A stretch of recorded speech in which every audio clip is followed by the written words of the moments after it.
ஓம் சாந்தி, ஓம் சாந்தி, ஓம் சாந்தி.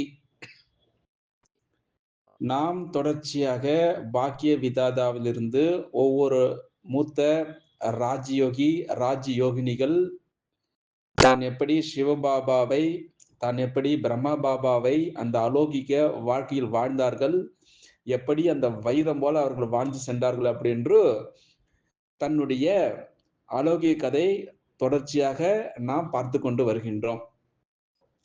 அந்த வகையில இன்றைக்கு நாம் பார்க்கக்கூடிய மூத்த ராஜயோகி டெல்லி மால்விய நகர் சகோதரர் பிரம்மகுமார் லக்ஷ்மண் அவர்கள். இவரை பற்றி கவனமாக கேளுங்கள். எப்படி காந்தர்வ திருமணம் செய்து எப்படி தூய்மையாக இருந்தார்கள் அப்படின்று இவர் ஒரு முன் உதாரணமாக இருந்திருக்கின்றார். அவரை பற்றி இன்று நாம் பார்க்கலாம். டெல்லி மால்விய நகர் சகோதரர் பிரம்மகுமார் லக்ஷ்மண் அவர்கள் தன்னுடைய அனுபவத்தினை இந்த பாக்கிய விதாதா மூலமாக நாம் பார்க்க போகின்றோம். சகோதரர் பிரம்மகுமார் லக்ஷ்மண் அவர்கள் கிட்டத்தட்ட 1933 கராச்சியில், அதாவது சிந்து மாகாணத்தில் நான் பிறந்தேன். எப்போ 1933 அந்த ஆண்டு. அப்போ எனக்கு 9 வயது இருக்கும் பொழுது என்னுடைய லௌகிக தந்தை, அதாவது என்னுடைய சரீரத்தினுடைய தந்தை இறந்து விட்டார். அப்போ எனக்கு 3 சகோதரிகள் இருந்தார்கள். எத்தனை சகோதரிகள்? 3 சகோதரிகள் இருந்தார்கள். ஒருவர் என்னை விட பெரியவர், இருவர் என்னை விட சிறியவர்கள். அப்போ நான் வாழ்க்கையில எப்படி இருந்தேன் தெரியுமா? மனதளவிலும் சரி, சமுதாயத்தில் இருக்கக்கூடிய அந்த அளவிலான பிரச்சனைகளை அதிகமாகவே எதிர்கொள்ள வேண்டி இருந்தது அப்படின்று ஆரம்பிக்கின்றார். எங்கள் குடும்பம் பாரதத்தினுடைய பிரிவினைக்கு பிறகு பிரிந்து விட்டது அல்லவா, பாகிஸ்தான், இந்தியா அப்படின்று. அந்த சமயத்துல அந்த பிரிவினைக்கு பிறகு நவம்பர் 1947 ஆண்டு நாங்கள் டில்லிக்கு வந்துவிட்டேன். இருந்தாலும் இந்த பாக்கியத்தின்படி நாங்கள் சகோதர சகோதரிகள் நல்ல விதமாக படிக்க முடிந்தது. என்னுடைய இளமை காலத்திலிருந்தே வாழ்க்கையில வெறுப்பு, துக்கம், அதன் கூடவே வைராக்கியத்தினை அனுபவம் செய்திருக்கின்றேன். ஆனால் அம்மா அப்பா மூலமாக அடையப்பெற்ற அந்த பக்தியினுடைய பிரபலமான அந்த சம்ஸ்காரங்கள், விரதங்கள், கீதைகள், பாராயணம், இது போல படித்தல், அதன் கூடவே கல்லூரியில் சுவாமி ராமகிருஷ்ண பரமஹம்சர் அவர்களுடைய, அதன் கூடவே சரி மகாத்மா காந்தி அவர்களுடைய வாழ்க்கையிலே கதைகளை படித்ததினால் என்னுடைய வாழ்க்கை முழுவதுமாக அதனுடைய பிரபாவமாக இருந்தது. அதனால் வாழ்க்கையில சகிப்புத்தன்மை, அந்த தைரியம், கடவுள் மீது அன்பு, ஆன்மீக தன்மை, அதன் கூடவே தூய்மையினுடைய பக்கம் நான் இறங்கிவிட்டேன் அப்படி என்று சகோதரர் பிரம்மகுமார் லக்ஷ்மண் அவர்கள் தன்னுடைய அனுபவத்தினை சொல்லிக் கொண்டு இருக்கின்றார். அப்போ எனக்கு கடவுளை அப்பா என்ற விதத்தில் சந்திப்பதற்கான தீவிர ஆசை அதிகமாக கொண்டே இருந்தது. யாரு? கடவுளை அப்பா அப்படின்று அழைக்கக்கூடிய அளவுக்கு எனக்கு ஆசை அதிகமா ஆகிவிட்டது அப்படின்று சொல்லிக் கொண்டிருக்கின்றார். அந்த நேரத்தில் என்னுடைய வாழ்க்கையில் நம்பிக்கை இழந்திருந்தேன். ஆசைகள் மட்டும் குறைவாக இருந்தது. 1958 வருடம் இந்த நடந்த விஷயம். 25ஆம் வயதில் பரமாத்மாவுடைய ஞானம் எனக்கு கிடைத்தது. அப்போ என்னுடைய வாழ்க்கை மினுமினுத்து கொண்டிருந்தது. எப்படி? மினுமினுத்து கொண்டிருந்தது. என்னுடைய தீபமான ஆத்மாவாகிய எனக்கு பரமாத்மாவுடைய அன்பில், பரமாத்மாவுடைய ஞானத்தினுடைய ஒளியினால் கொழுந்து விட்டு எரிந்தது. ஞானம் மற்றும் யோகத்தினுடைய பயிற்சினால் எனக்கு வலுவான ஒரு துணை கிடைத்தது. சிறிது காலத்திற்கு பிறகு பாண்டவன் இருக்கக்கூடிய அபுவிற்கு வரக்கூடிய வாய்ப்பு எனக்கு கிடைத்தது. எப்பொழுது நான் சாகாரத்தில் சிவபாபாவை பிரம்மா பாபாவுடைய உடலில் சந்தித்தேனோ அப்பொழுதே நான் அவருடையவராக ஆகிவிட்டேன். எப்படி சொல்றாரு பாருங்கள்.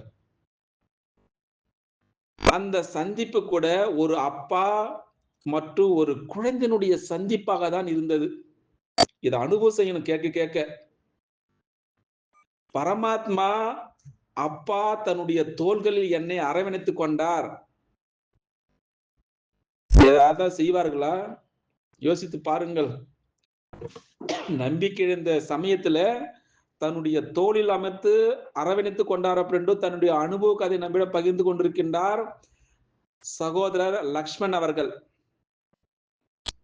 அன்பு மற்றும் மகிழ்ச்சியினுடைய அனுபவமானது இதற்கு முன் ஒருபொழுது எனக்கு ஏற்பட்டது கிடையாது அப்படின்னு சொல்லிக் கொண்டிருக்கின்றார்.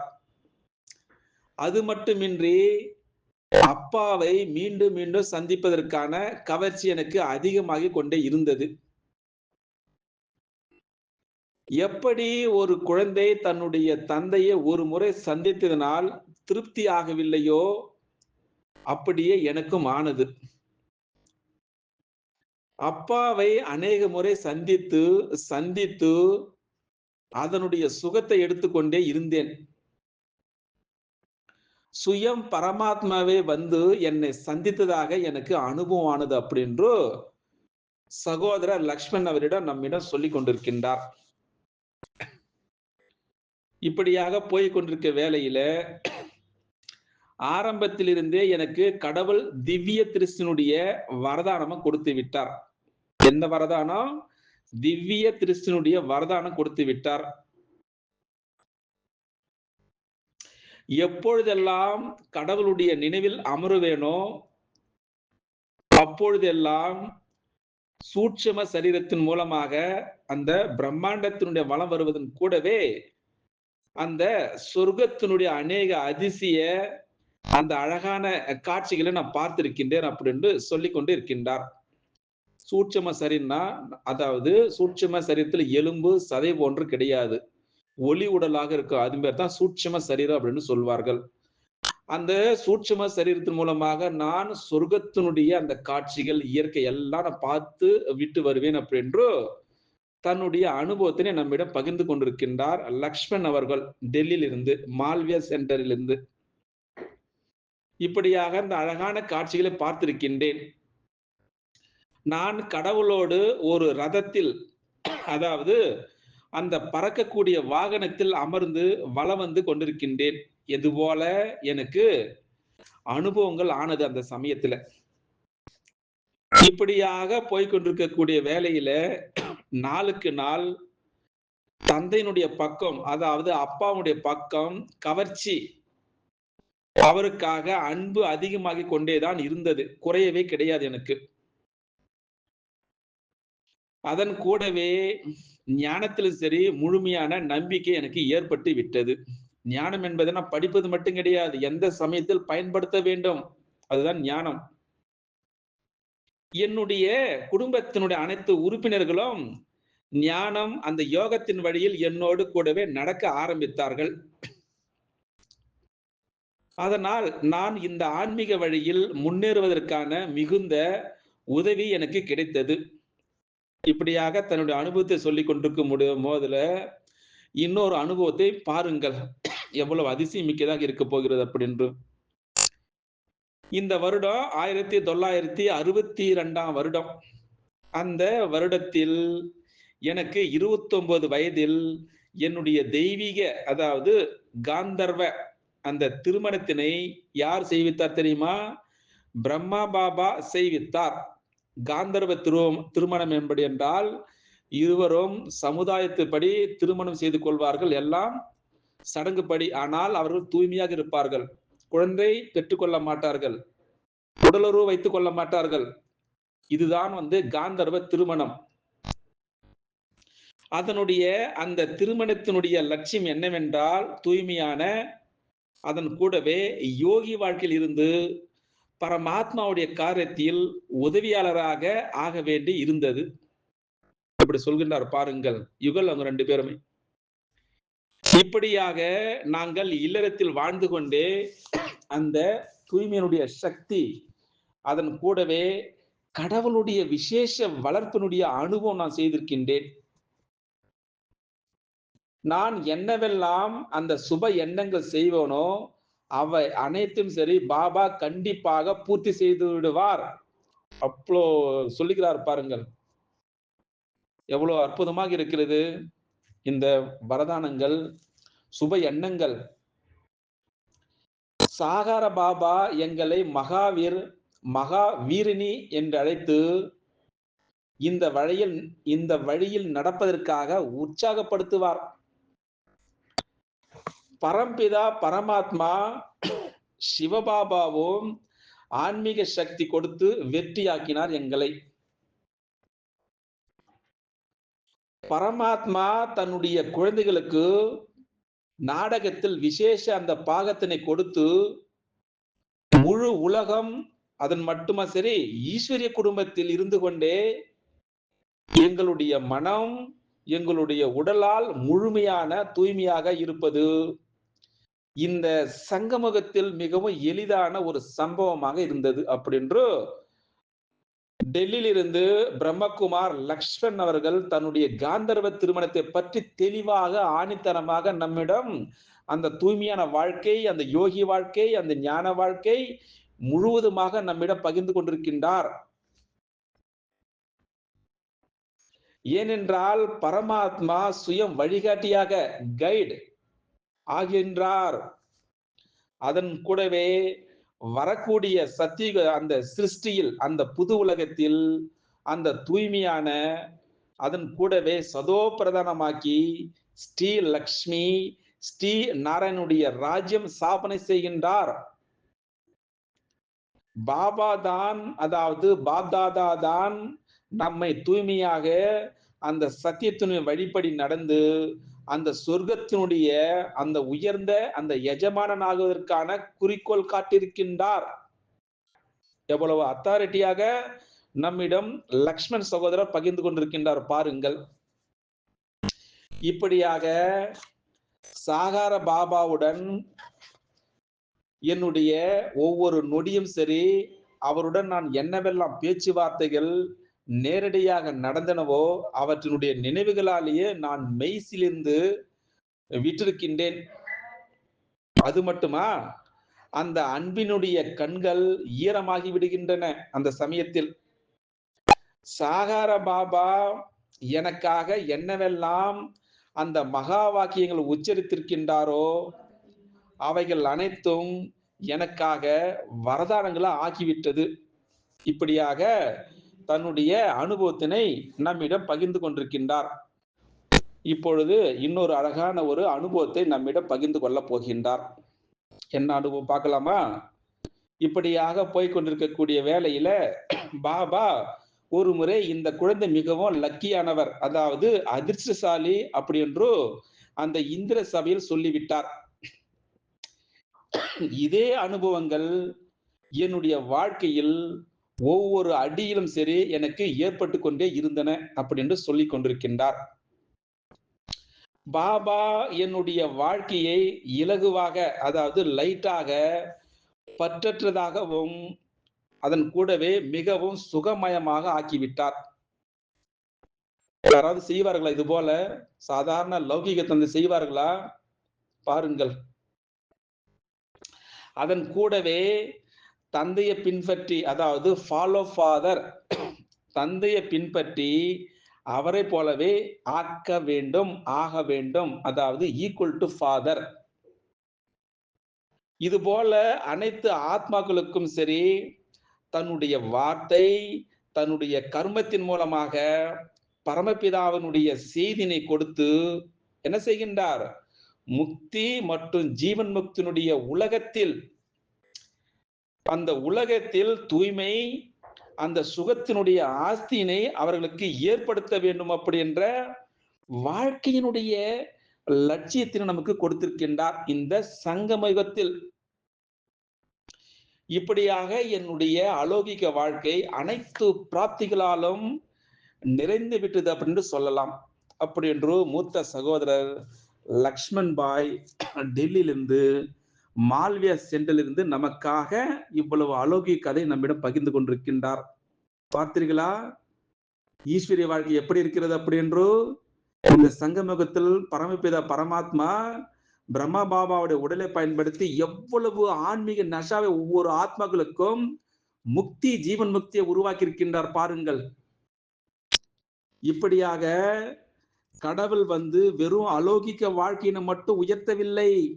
என்ன சொல்றாரு பாருங்கள், அலௌகிக வாழ்க்கையினை மட்டும் உயர்த்தவில்லை, ஆனால் அவர் என்ன செய்கின்றார்?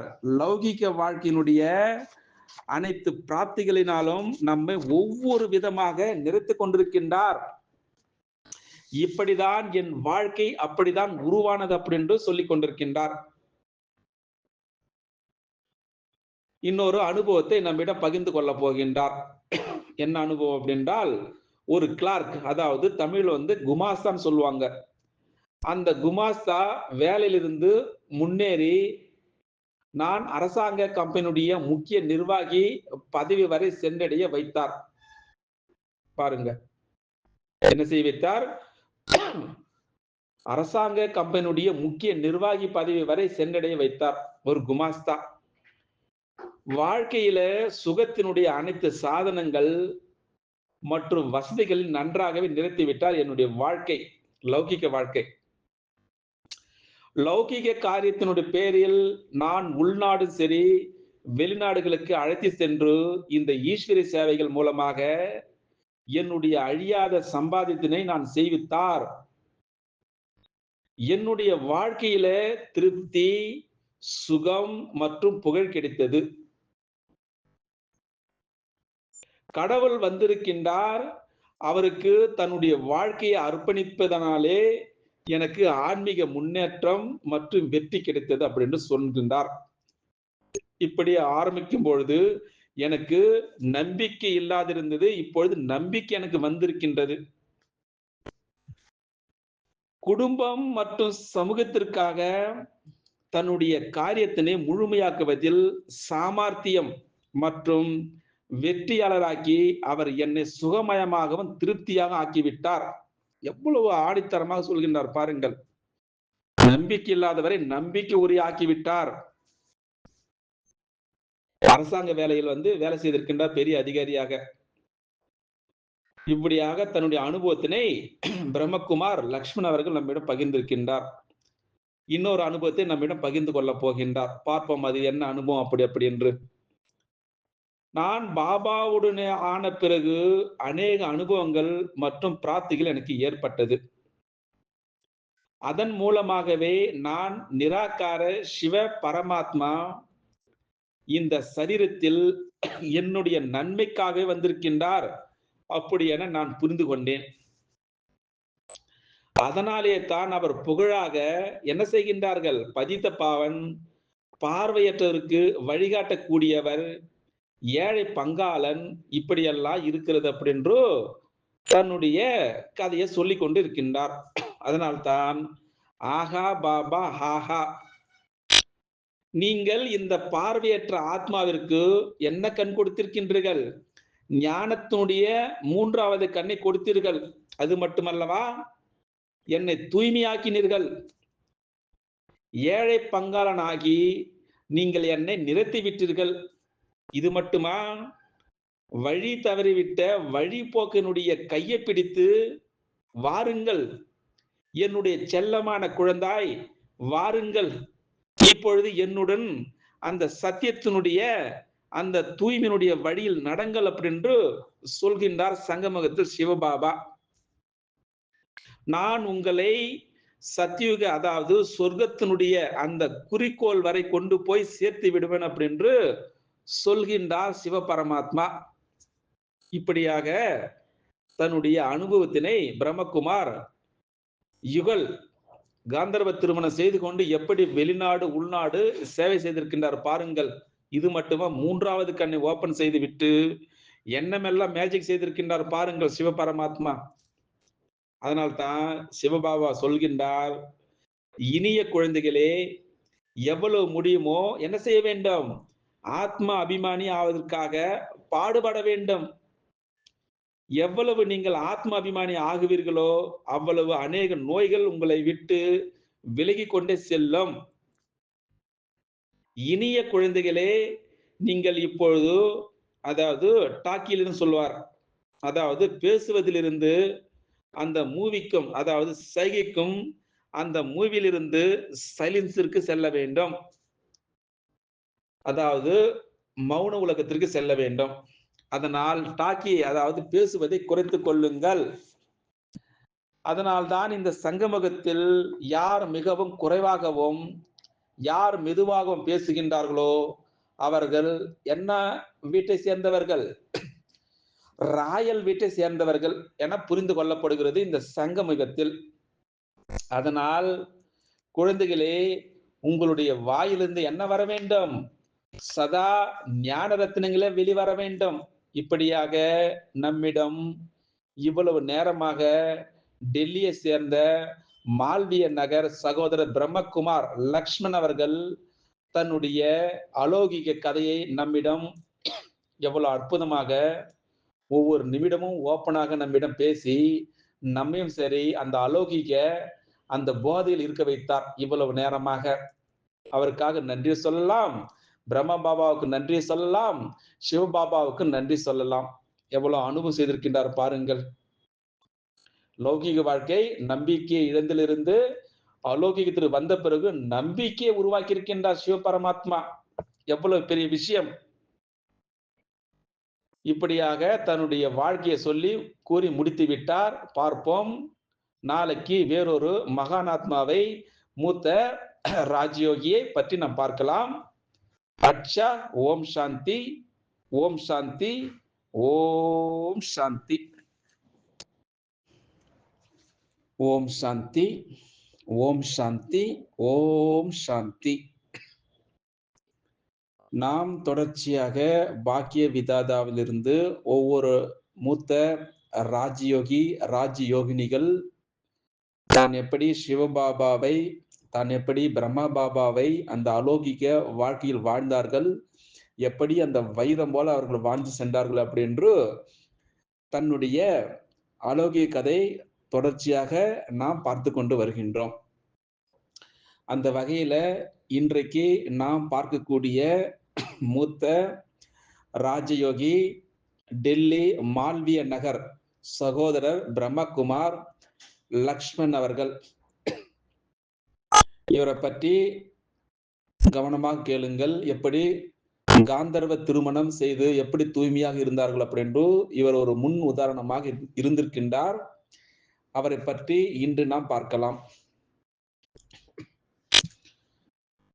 டெல்லி மால்விய நகர் சகோதரர் பிரம்மகுமார் லக்ஷ்மண் அவர்கள் தன்னுடைய அனுபவத்தினை இந்த பாக்கிய விதாதா மூலமாக நாம் பார்க்க போகின்றோம். சகோதரர் பிரம்மகுமார் லக்ஷ்மண் அவர்கள் கிட்டத்தட்ட 1933 கராச்சியில் அதாவது சிந்து மாகாணத்தில் நான் பிறந்தேன். எப்போ 1933 அந்த ஆண்டு. அப்போ எனக்கு 9 வயது இருக்கும் பொழுது என்னுடைய லௌகிக தந்தை அதாவது என்னுடைய சரீரத்தினுடைய தந்தை இறந்து விட்டார். அப்போ எனக்கு 3 சகோதரிகள் இருந்தார்கள். எத்தனை சகோதரிகள்? 3 சகோதரிகள் இருந்தார்கள்.